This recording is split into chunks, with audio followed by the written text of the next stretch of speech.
Welcome back, beautiful souls. Today I wanted to talk about something fun, something that I really enjoy, something that I do on the daily, which gives me a little lift. Before we do that, can we just take a moment to appreciate how absolutely beautiful this place is? This tree is just covered in blossoms, just all over, just every inch of it. It is absolutely stunning. I'm very grateful that my friend allowed me to come here and record today and use her beautiful tree as my backdrop. And that's a little bit related to what I have to talk about, which is playing with the universe and being in the flow. But before we get to that, as always, I invite you to place a hand over your heart and to close your eyes and to just feel into your heart space without judgment and with compassion and love for you.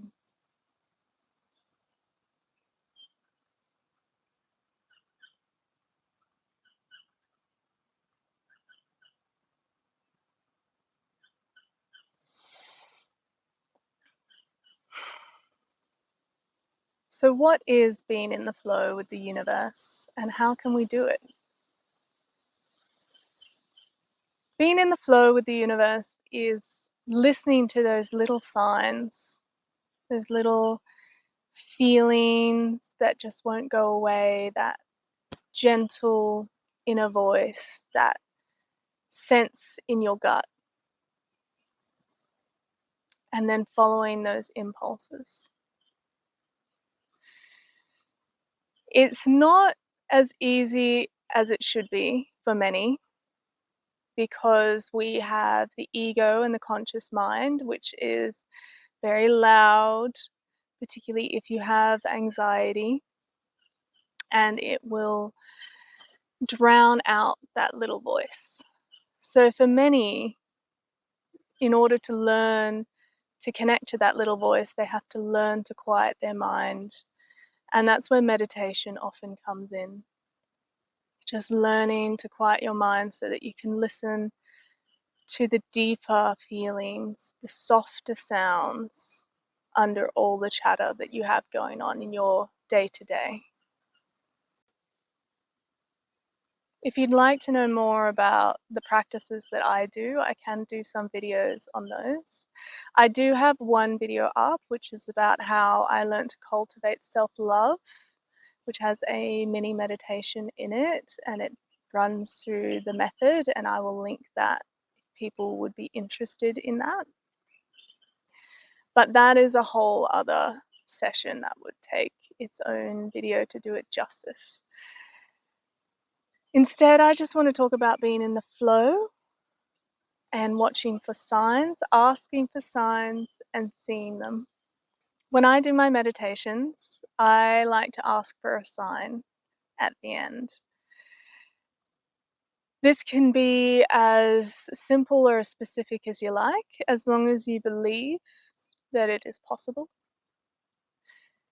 It doesn't have to be a perfect belief, there might be some doubt there, but the more you believe, the easier it is for the universe to send it to you.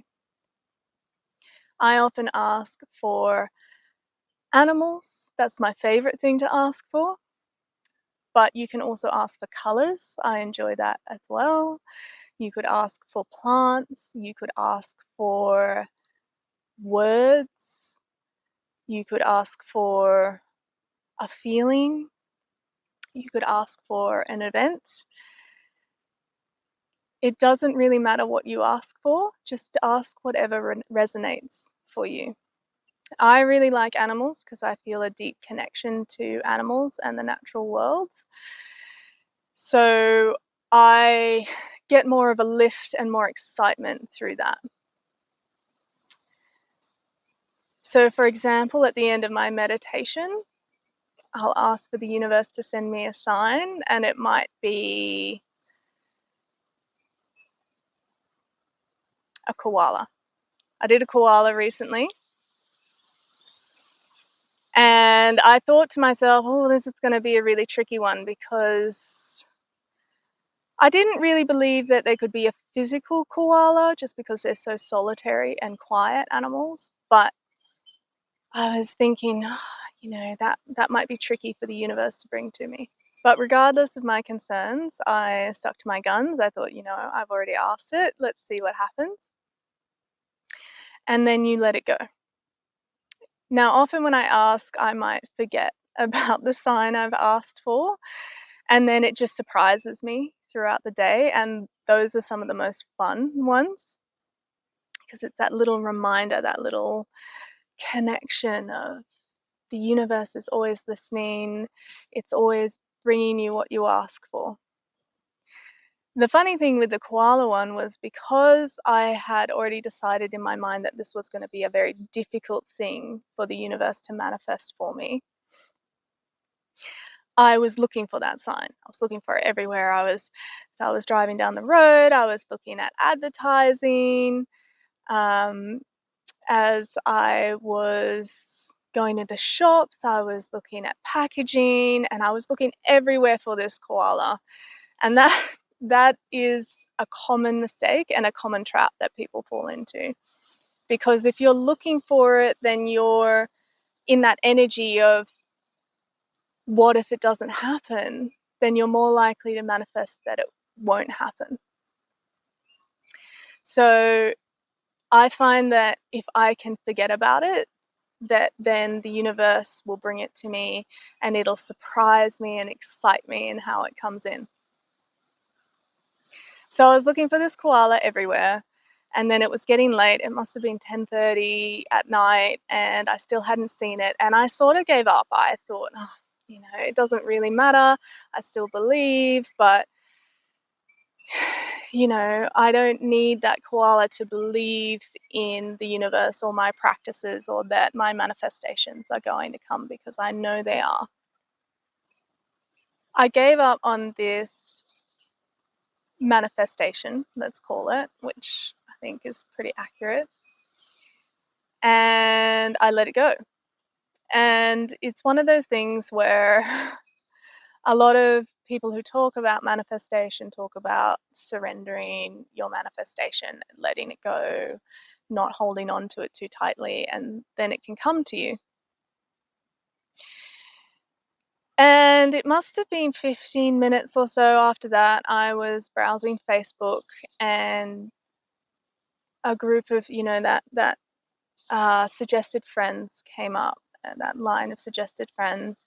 And I don't normally pay too much attention to it, but there was someone's profile there that I didn't know at all. And we had one mutual friend, but I really had this feeling like, oh, click on that profile, just go check it out. So I did. And there wasn't much on this profile. Most of it was clearly private. But one thing that there was right there was a newspaper clipping that was it was a political commentary cartoon, um, which was many years old. It was 2019, I think it was posted. And one of the characters in this commentary was a koala. So the universe is trying to bring you what you're asking for, but it is that energy of learning to let go. And I really like asking for signs, because it's low stakes, you're not too attached to it, and it can build that confidence that the universe will bring you what you're asking for, if you can master yourself and your energy of not getting too attached and letting that go. Another example of where I overthought it, but the universe still found a way, was I asked to see a cockatoo. So if you're not Australian, cockatoos are large parrots. They have uh, yellow crests, yellow feathered crests, and so they're called sulfur crested cockatoos. And they are a dime a dozen in most of Australia. A lot of Australians find them very frustrating because they're quite destructive. But I asked for a cockatoo, and then I immediately had the thought of, oh, that's too easy. How am I going to know that that cockatoo that I see is from the universe when I see cockatoos every day, just as part of my daily life? And the funny thing was, I went about my day after having that thought, and I didn't see a single cockatoo all day at all. And I was like, oh, this is really strange. Like, there's normally cockatoos hanging around my house and all of that. And when I go to clients' properties, things like that, didn't see a single cockatoo. And I thought, you know what? I'm not going to worry about it. Maybe it's going to come the same way the koala did to show me that the universe has a sense of humor for making sure that I don't see a single cockatoo all day and then shows me one in an unexpected way. And I was driving down the road at the end of the day, last client of the day, and I was heading home. And I came around the corner, and out of this bush came this whole flock of black cockatoos. So cockatoos, the common ones that we see a lot in this area are white with the yellow crests, but we do see the black sulfur crested cockatoos, but they're much rarer. I don't see them often. But this whole flock came out of this bush that I was driving past, and I just thought I just laughed because I knew then that that was the universe saying, here's your sign, here it is, this is exactly, you wanted a cockatoo and you wanted to know that it was from me, so here you go. The universe is always listening and it's always conspiring to reflect back to you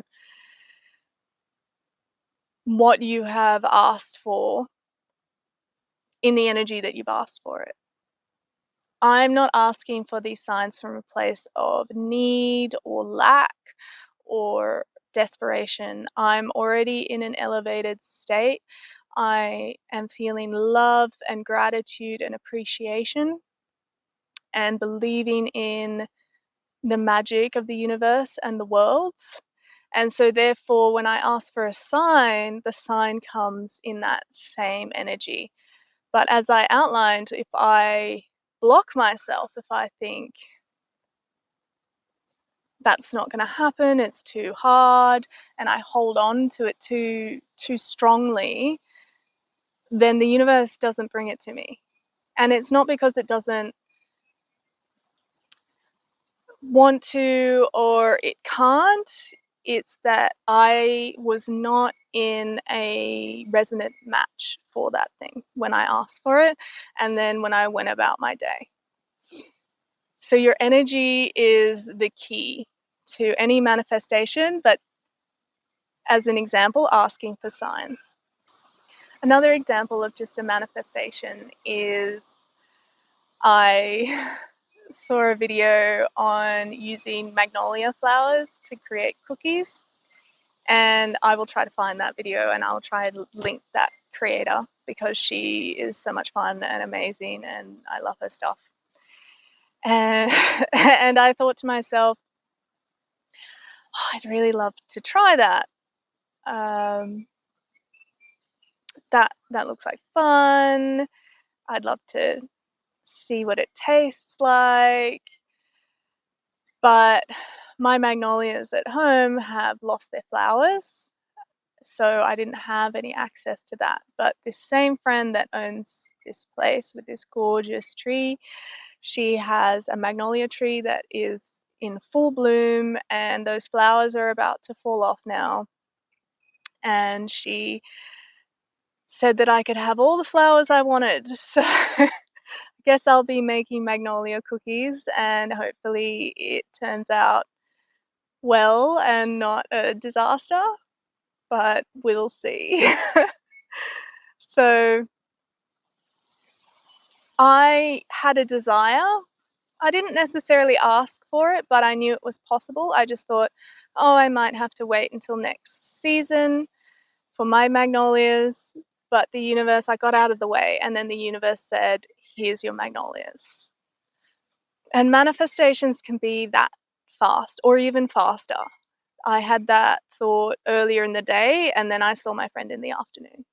So, getting back to playing with the universe, to asking for signs, to being in the flow, I encourage you to have fun with it, to take a moment out of your day and simply find an elevated emotion, or do this when you are feeling happy and light.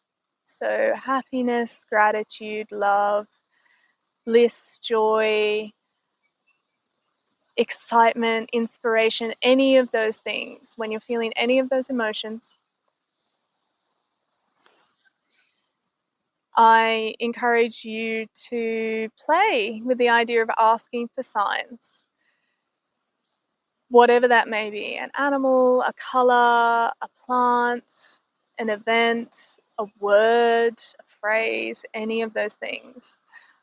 And just make it something that you're not attached to, that you don't need. It's just a fun experiment to try. And doing these things is going to build up your ability to listen to the universe, to your gut instincts, to your intuition.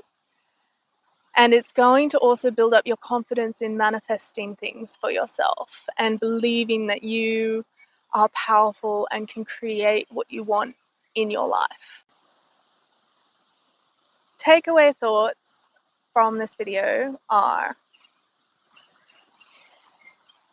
be in an elevated emotion when you ask, be in an elevated state. Don't ask for anything that you're too attached to. Don't hold on to it too hard. Let it happen. But if you do hold on, know that that's human, that's normal. The moment that you forget about it, it's going to come to you. And lastly, to just have fun, to play with it, to enjoy it, and really experiment. It's an experimentation. We're just seeing what can happen for us when we ask, and just getting familiar with that feeling. So that's all I have for you today. The clouds are starting to come over. It is very windy outside. So I'm going to finish this recording. Thank you for being here with me today. Sending you so much love on your journey to falling in love with life. See you in the next video.